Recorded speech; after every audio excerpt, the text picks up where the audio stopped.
For me, my purpose is everything. When I'm connected to my purpose, life makes sense. I have more energy. I feel vitality. When I'm making my purpose a priority, it's incredibly healing and fulfilling for me. And life doesn't feel like maintenance the same way. Purpose is different for everyone. Some of us find our greatest purpose in our personal relationships, in simple ways of being, in creativity, in being on the earth, in having a calling, in art. One of the things I do as a coach is help people prioritize your purpose and bring it to life. The interesting thing about purpose is I find that the greater the purpose is in us, the greater that calling is, that desire, that longing, this higher part of ourselves that's knocking in our cells. The greater that is, the greater the resistance to moving towards it. I feel like this is human nature. And so many great artists and movers and shakers and mystics have spoken about this resistance. In some ways, it's not even personal. It might not even be something we have to heal all the time, or process on a personal level, or a therapeutic level. Sometimes it's just about showing up and making time for what's calling you. One of the things I relate to being is a creative and an artist. And I work with creatives. I find that highly sensitive people, spiritually inclined, and sensitives, I find we're usually very creative. And a creative's journey, we're learning how to make room for the muse and move through the mundane and make sure that our art, that our calling, that our voice gets precedence in our day, in our work, in our life. But sometimes we're not going to feel like it. And sometimes when we get too connected to doing what you feel like, a little bit like over in the feminine energy, it can actually be avoidance. Avoidance to facing your calling and being in the uncomfortableness of it, being in the newness of it, being in the transition of it, and moving through. A book that changed my life is called Turning Pro. Actually, two of them, Turning Pro and The War of Art, both by Steven Pressfield. And he talks about, he at first I think he was speaking to writers, creatives, entrepreneurs, but it can be any calling. It can be the calling of getting healthy, of getting physically healthy, getting your health back, of being a parent in a way that you are so proud that you're showing up that way. That's a big one. I had to pause for that. Is there anything more noble than that? Of your art, of your healing service, being a healer, of being a coach. That's my calling. And Steven Pressfield talks about this resistance that gets in the way of what we're here to do, of our purpose.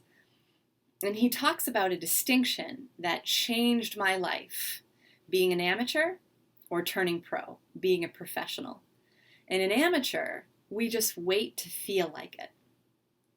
Don't get me wrong. And if you want to get me totally riffing, okay, about the masculine and feminine energies, I need to make 20 million videos about that, because masculine and feminine energy and finding that balance, first of all, as a non-binary person, all right, and coming back here, ADD as well, okay, let's rein it all back in. It's finding the balance between masculine and feminine energies, going with the flow and being attuned to what wants to happen, especially if you're really working with the divine feminine and you're maybe even more on that side of things with your natural constitution, and your purpose expresses that way. So please feel well protected, and you do you, okay? But I find all of us need some balance. And sometimes I actually get too on the divine feminine side of things, of just doing what I feel like and being in the flow. And that's when I call on my spirit guide, Stephen Pressfield, and I remind myself of this book. I actually have it right here. This is going to seem like part book review, but he deserves it, okay? And so Stephen Pressfield, Turning Pro. When I'm getting a little too out there in the divine feminine, and I need a balance of both, and I need to protect and make some room for my creative, I remember his distinction about the professional and the amateur. The professional shows up even when we don't feel like it. We're making that time and space, and we're being very protective of it, that nothing can get in the way of us showing up. I like to think of this as my blank page, when I like to show up to that empty page and I can create my art, I can speak, I can write. That's what feeds me, making a difference for people who have been through similar things. That feeds me more than anything.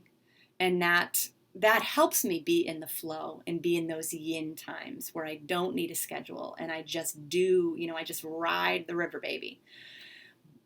Life works for me when I show up in that professional mode of I'm turning off my phone.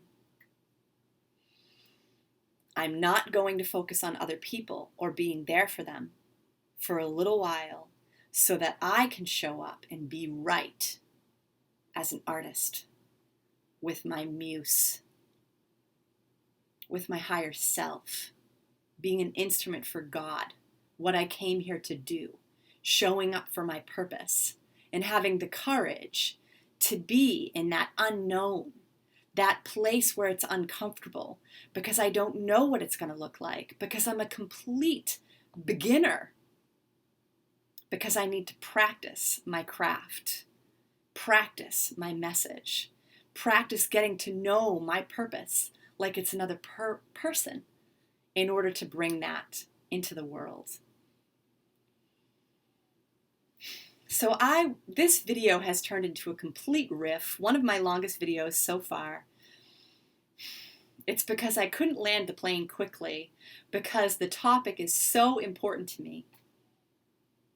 It's finding that balance, certainly, between the masculine and feminine. It's making room for your creativity and showing up as the pro, okay? When it comes to you and your purpose, your dream, your effing dream, what you desire, that it gets to the top of your priority, that you make time for it like you would for something that is much more comfortable for you to prioritize, okay? Whether that's showing up for your job or your best friend or your kiddo, that you take that hour or more, all right? If you want to get crazy, if you want to make things happen and transform your life, that you show up for your calling as a number one priority. And to make a full circle to where we started, it's human nature to avoid the very thing that's going to make the biggest difference for us. And I find for myself, for my friends, and for my clients, as we identify that thing that gives us the most juice, and it's not on a list of who we thought we were or what we thought we wanted, but it's very accurate to our heart and our soul and just what lights us up without us having to think about it. When you make a priority to that, you watch everything else fall in line. Tell me your thoughts. It could create the next video. Take care and tell me what's lighting you up and how you made it a priority. Thank you. I'll see you soon.